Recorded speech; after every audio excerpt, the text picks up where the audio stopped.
ನಮಸ್ಕಾರ. ಇವತ್ತಿನ ವಿಷಯ, ಈಗ ಹಣ ಹಾಕದಿದ್ದರೆ ಮುಂದೆ ಪಶ್ಚಾತ್ತಾಪ ಖಚಿತ. ನಾನು ಡಾಕ್ಟರ್ ಭರತ್ ಚಂದ್ರ. ವಿಡಿಯೋಗಳ ಉದ್ದೇಶ ಫೈನಾನ್ಷಿಯಲ್ ಎಜುಕೇಶನ್ ಫಾರ್ ಕನ್ನಡಿಗರ್ಸ್. ನಾನು ಈ ರೀತಿ ಸ್ಟೇಟ್ಮೆಂಟ್ ಕೊಟ್ಟಾಗ ಬಹಳ ಜನ ತಿಳ್ಕೊತಾರೆ ಡಾಕ್ಟರ್ ಭರತ್ ಚಂದ್ರ ಜೋಕ್ ಹೇಳ್ತಾ ಇದ್ದಾರೆ, ಹಣ ಹಾಕಿದ್ರೆ ಏನಾಗುತ್ತೆ. ಕಾರ್ಯಾಗಾರ ತಗೊಂಡವ್ರು ಹೇಳ್ತಾರೆ, ಹೌದು ನಮಗೆ ಅರ್ಥ ಆಗಿದೆ. ಅಂದ್ರೆ ಇವತ್ತು ನಾನು ಹೇಳ್ತಾ ಇರೋದು, ದಯವಿಟ್ಟು ಷೇರು ಮಾರುಕಟ್ಟೆಯನ್ನ ಸೀರಿಯಸ್ ಆಗಿ ತಗೊಳ್ಳಿ. ಬೇರೆ ಎಲ್ಲಿಯೂ ಕೂಡ ನಿಮಗೆ ಮಲಗಿರುವಾಗ ದುಡ್ಡು ಸಿಕ್ಕೋದಿಲ್ಲ. ಅಂದ್ರೆ ರಿಯಲ್ ಎಸ್ಟೇಟ್ ಸಿಗುತ್ತೆ, ದೊಡ್ಡ ಮೊತ್ತ ಹಾಕಬೇಕು. ಆದರೆ ಷೇರು ಮಾರುಕಟ್ಟೆಯಲ್ಲಿ SIP SCP ಹೋದ್ರೆ ನೀವು ದೊಡ್ಡ ಮೊತ್ತ ಹಾಕುವ ಅಗತ್ಯತೆಯೂ ಇಲ್ಲ. ಮತ್ತು ನಿಮಗೆ ಬೇಡ ಅನ್ನುವಂತ 3,000, 5,000, 10,000ದಲ್ಲಿ ದೊಡ್ಡ ಮೊತ್ತ ನಿಮ್ಮದಾಗುತ್ತೆ ಮುಂದಿನ ದಿನಗಳು. ಆದ್ದರಿಂದ ಸೀರಿಯಸ್ ಆಗಿ ತಗೋತೀರಿ ಅಂತ ನಾನು ಊಹಿಸ್ಕೊಳ್ತೇನೆ. ಎಲ್ಲ ಯಂಗ್ಸ್ಟರ್ಸ್ಗೂ ಅಂದಾಜು 25ರಿಂದ 45 ವರ್ಷದವರೆಗೂ ನಾನು ಹೇಳೋದೇನೆ, ಬೇಗ ಬೇಗ ಷೇರು ಮಾರುಕಟ್ಟೆಯಲ್ಲಿ ಹಣವನ್ನು ಹಾಕಲಿಕ್ಕೆ ಸ್ಟಾರ್ಟ್ ಮಾಡಿ. ಇವತ್ತಿನ ವಿಷಯ ಅದಕ್ಕೆ ಸಂಬಂಧಪಟ್ಟ ಹಾಗೇನೆ ಇದೆ. ಅಂದರೆ ಸಾಮಾನ್ಯವಾಗಿ ಭಾರತದ ಮಾರುಕಟ್ಟೆ ಮೇಲೆ ಹೋಗ್ಲಿಕ್ಕೆ ಮೇನ್ ಕಾರಣ ಅಂತಂದ್ರೆ ಫಾರಿನ್ ಇನ್ಸ್ಟಿಟ್ಯೂಷನಲ್ ಇನ್ವೆಸ್ಟರ್ಸ್ ಒಂದಷ್ಟು ಹಣವನ್ನು ಪಂಪ್ ಮಾಡ್ತಾ ಇರ್ತಾರೆ. ಸಿಚುವೇಶನ್ ಅದರಿಂದಾಗಿ ಇಂಪ್ರೂವ್ ಆಗಿ ಮಾರುಕಟ್ಟೆ ಮೇಲೆ ಮೇಲೆ ಹೋಗುತ್ತೆ.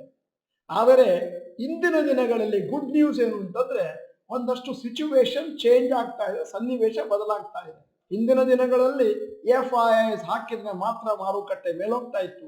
ಈಗ ಸದ್ಯಕ್ಕೆ ರಿಟೇಲ್ ಇನ್ವೆಸ್ಟರ್ಸ್ ಮತ್ತು ಡೊಮೆಸ್ಟಿಕ್ ಇನ್ಸ್ಟಿಟ್ಯೂಷನಲ್ ಇನ್ವೆಸ್ಟರ್ಸ್ ಅಂದ್ರೆ ಮ್ಯೂಚುವಲ್ ಫಂಡು, ಇನ್ಶೂರೆನ್ಸ್ ಕಂಪನಿಗಳು, ಬ್ಯಾಂಕ್ಗಳು ಕೂಡ ಹ್ಯೂಜ್ ಅಮೌಂಟ್ ಅನ್ನು ಹಾಕೋದ್ರಿಂದಾಗಿ ಮಾರುಕಟ್ಟೆ ತನ್ನಿಂದ ತಾನಾಗಿ ಮೇಲೋಗ್ಲಿಕ್ಕೆ ಶುರುವಾಗಿದೆ. ಅದಲ್ಲದೆ ಕೆಲವು ಇನ್ವೆಸ್ಟ್ಮೆಂಟ್ ಬಾಂಡ್ಗಳಲ್ಲಿ ಕೂಡ ಆಗ್ತಾ ಇದಾವೆ, ಲೂಕ್ರೇಟಿವ್ ಆಪ್ಷನ್ಗೋಸ್ಕರ.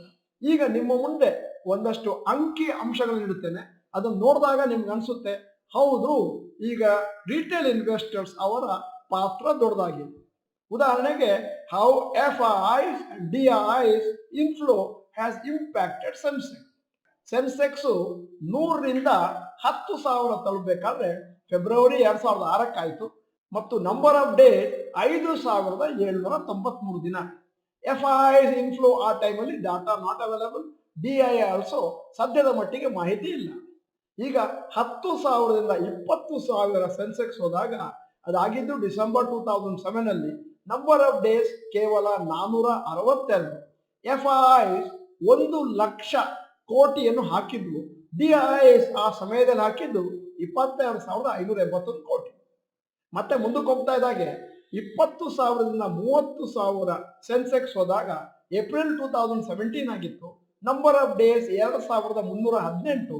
FIIs ಇನ್ಫ್ಲೋ ಆ ಟೈಮಲ್ಲಿ 5,85,862 ಕೋಟಿ. DIIs ಕೇವಲ 66,335 ಕೋಟಿ.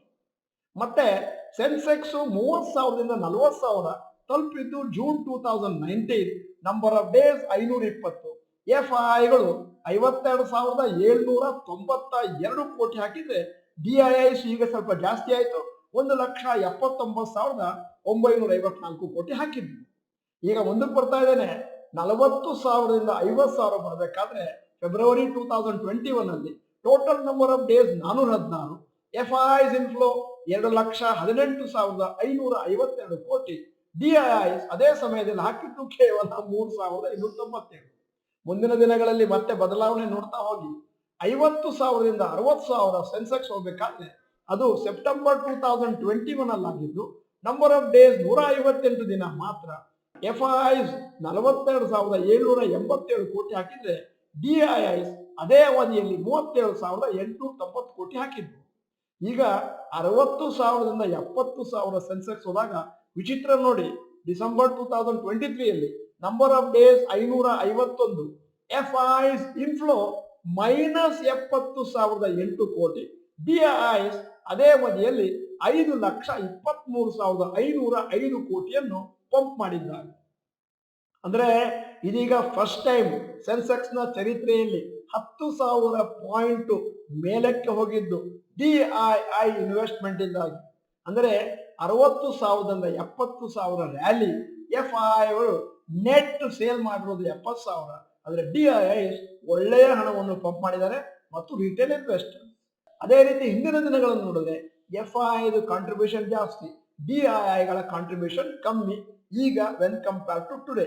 ಆದ್ದರಿಂದ ಇಡೀ ವರ್ಲ್ಡ್ ಅಲ್ಲಿ ಎಕನಾಮಿಕ್ ಸಿಚುವೇಶನ್ ಇಂಪ್ರೂವ್ ಆಗ್ತಾ ಇದೆ ಮತ್ತು FIIಗಳು ಜಾಸ್ತಿ ಹಣವನ್ನು ಭಾರತೀಯ ಮಾರುಕಟ್ಟೆಯಲ್ಲಿ ಹೂಡುವಂತ ಚಾನ್ಸಸ್ ಇದೆ ಮುಂದಿನ ಒಂದು ವರ್ಷದಲ್ಲಿ. ಆದ್ದರಿಂದ ನೀವೇನು ಸರ್ಪ್ರೈಸ್ ಆಗಬೇಕಾಗಿಲ್ಲ. ಇನ್ನು ಮುಂದಿನ ದಿನಗಳಲ್ಲಿ 23,000ದಿಂದ 25,000 ಇಂಡೆಕ್ಸ್ ಅಂದರೆ ನಿಫ್ಟಿ ಹೋಗುವಂತ ಚಾನ್ಸ್ ಇದೆ 2024ರಲ್ಲಿ. ಸದ್ಯದ ಮಟ್ಟಿಗೆ ಮಾರುಕಟ್ಟೆ ಒಂಥರ ಅಪ್ ಟ್ರೆಂಡ್ ಅಲ್ಲಿ ಇದೆ. FIIs ಒಳ್ಳೆಯ ಇಂಪಾರ್ಟೆಂಟ್ ರೋಲ್ ಅನ್ನ ನಡೆಸ್ತಾ ಇದ್ದಾವೆ. ಸೆನ್ಸೆಕ್ಸ್ 60,000ದಿಂದ 70,000ಕ್ಕೆ FIIಗಳಿಂದ ಆಗಿಲ್ಲ, DIIಗಳಿಂದ ಆಗಿದೆ. ಸದ್ಯದ ಮಟ್ಟಿಗೆ ಮಾರುಕಟ್ಟೆ ಅಪ್ ಟ್ರೆಂಡ್ ಅಲ್ಲಿದೆ. ಮುಂದಿನ ದಿನಗಳಲ್ಲಿ ಸೆನ್ಸೆಕ್ಸ್ ಇನ್ನಷ್ಟು ಮೇಲಕ್ಕೆ ಹೋಗುವ ಚಾನ್ಸ್ ಇದೆ. ಅಂದರೆ ನಿಜ ಹೇಳಬೇಕು ಅಂತಂದ್ರೆ ಬಹಳಷ್ಟು ತಜ್ಞರು ಹೇಳೋದು ಸೆನ್ಸೆಕ್ಸ್ 1 ಲಕ್ಷ ಲೆವೆಲ್ ಅನ್ನು 2025-26ರಲ್ಲಿ ರೀಚ್ ಆಗ್ಬೋದು. ಆದ್ದರಿಂದ ಯಾರಾದ್ರೂ ಹಣವನ್ನು ಹಾಕದೇ ಇದ್ರೆ ಮುಂದೆ ಪಶ್ಚಾತ್ತಾಪ ಪಡ್ತೀರಿ. ದುಡ್ಡು ಬಂದಾಗ ದುಡ್ಡು ಹಾಕದೇ ಇದ್ರೆ ನಿಮ್ಗೇನೂ ಗೊತ್ತಾಗೋದಿಲ್ಲ. ಈ ರೀತಿ ದುಡ್ಡು ಬರುತ್ತೆ ಅಂತನೂ ಕಲ್ಪನೆನೂ ಇರೋದಿಲ್ಲ. ಆದ್ದರಿಂದ ದೀರ್ಘ ಅವಧಿಯ ಹೂಡಿಕೆಯನ್ನು ಆದಷ್ಟು ಬೇಗ ಪ್ರಾರಂಭ ಮಾಡಿ ಮತ್ತು ಒಂದಷ್ಟು ಗ್ರಾಫ್ಗಳನ್ನು ಕಲಿತು ನೀವು ಮತ್ತೆ ಶಾರ್ಟ್ ಟರ್ಮಿಗೂ ಕೂಡ ಒಂದಷ್ಟು ಹಣವನ್ನು ಮಾಡಬಹುದು. ಇದನ್ನು ಕಲೀಲಿಕ್ಕೆ ಜಾಸ್ತಿ ಸಮಯ ಬೇಡ, 3 ತಿಂಗಳು ಸಾಕಾಗುತ್ತೆ. ನಮ್ದು 33 ಗಂಟೆಗಳ ಕಾರ್ಯಕ್ರಮನ ಒಂದು 2-3 ಸತಿನಾದ್ರೂ ನೋಡಿ, ರೆಕಾರ್ಡೆಡ್ ವಿಡಿಯೋಸ್, ಅಲ್ಲಿಗೆ ಷೇರು ಮಾರುಕಟ್ಟೆಯ ನಿಮ್ಮ ಪ್ರಯಾಣ ಪ್ರಾರಂಭ ಆಗುತ್ತೆ. ಈಗ ನಾನು ನಿಮ್ಮ ಹತ್ರ ಒಂದು ಪ್ರಶ್ನೆ ಕೇಳ್ತಾ ಇದ್ದೇನೆ. ವಿಡಿಯೋದ ಕೊನೆಯಲ್ಲಿ ನಮ್ಮ ಒಂದು ಸಮೀಕ್ಷೆಗಾಗಿ ನಿಮ್ಮ ಪ್ರಕಾರ ಸೆನ್ಸೆಕ್ಸ್ 1 ಲಕ್ಷವನ್ನು ಯಾವ ವರ್ಷ ತಲುಪಬಹುದು?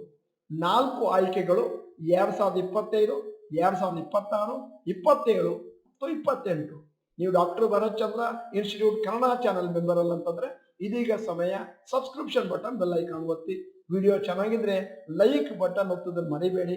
ವಿಡಿಯೋನ ಎಲ್ಲರಿಗೂ ಕಳಿಸ್ಕೊಡಿ. ಯಾಕಂದ್ರೆ ಇದು ಕನ್ನಡಿಗರಿಗೋಸ್ಕರ ಮಾಡಿದಂತಹದ್ದು ಮತ್ತು ಅವರ ಫೈನಾನ್ಷಿಯಲ್ ಎಜುಕೇಶನ್ಗೋಸ್ಕರ. ನೀವು ಯಾರ್ಯಾರಿಗೆ ಕಳಿಸ್ತೀರೋ ಅವರು ಅದನ್ನ ಸೀರಿಯಸ್ ಆಗಿ ನೋಡಿದ್ರೆ ಅವರ ಜೀವನ ಬದಲಾಗುವಂತ ಚಾನ್ಸಸ್ ಇದೆ.